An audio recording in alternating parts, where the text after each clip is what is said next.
Hello and welcome back to Focus Atlanta. Thanks so much for continuing to watch. In this segment, we're going to talk a little bit with the ladies. I'm here with Sina Hodges. Sina, thanks so much for making time for us here in Atlanta. Thank you so much for having me. Thank you. You know, it's a rough time for many people out there in the job market, but I feel like Black women are taking an especially difficult hit. Can we talk a little bit about that? We definitely can talk about that. I mean, we've seen a dramatic shift in workplace dynamics across the country, especially in that public sector. This administration's push for government efficiency through the Department of Government Efficiency, or DOGE, that's what really led to a lot of cuts in the federal workforce. And it hit a lot of people really hard, but particularly Black women who were in those professional and managerial roles. Yeah. Now, some of the statistics that you gave were a little frightening. Again, I think that on the outside looking in, we see this as affecting all of us, right? Like everybody's kind of taking a hit.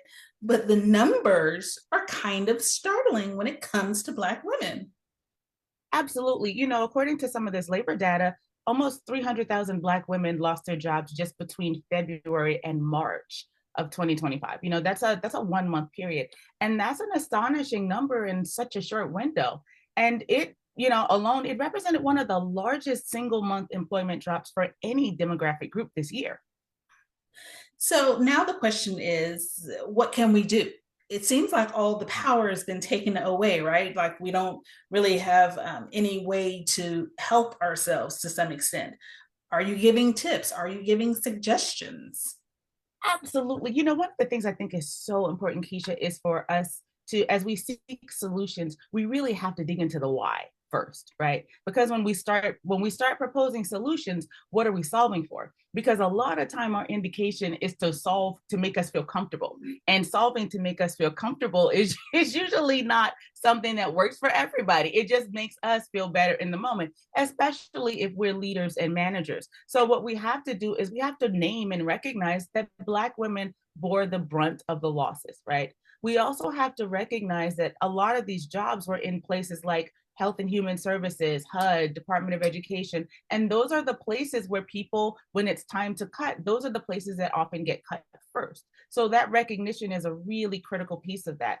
We also have to recognize the contributions that Black women make to society. When a Black woman loses her job and has unemployment and she's the head of household, there are a lot of things that happen in that as well, right? So it's a trickle down effect of things that can happen. So I think that core recognition, because if we don't recognize what has gone wrong, then we just do the same thing again and then patch these same solutions on top of it, and we're in a perpetual cycle.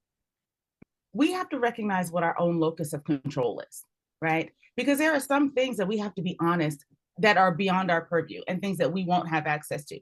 But you do have access to call your legislators and tell them what you're thinking. You do have power at the ballot box, right? You do have power in these school board meetings. So you have to focus on what you can control, and you got to control the heck out of that. That's the first part, because I know you can tend to feel helpless and hopeless. I know, I feel it every day. I tell people that in my personal life I feel good, but I grieve for the world that I live in, right? And so there's a lot happening in there.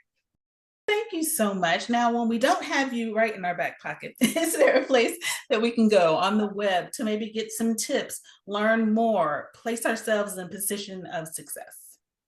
Absolutely. You can visit my website. It's www.sinahodges.com. And really, I just want folks to remember that it's okay. We have to remember that we can't devalue the work of equity and inclusion, because at the end of the day, it still matters. We have to know that there's a lot of erosion happening in public institutions. We have to repair that. And we also have to just recognize that when Black women are harmed or hurt or affected, it affects all of us. It affects all of us. Thank you so much for your time. It was a pleasure to meet you. Wonderful to meet you as well. Thank you, Keisha. Absolutely. All right, we can do something. We don't have to always feel so powerless. Sometimes it's just a matter of how you look at the situation, what angle you can take to improve the situation. There are things that we can do. Please take the opportunity to go to the website, learn more, and stay tuned to more Focus Atlanta. We'll be right back.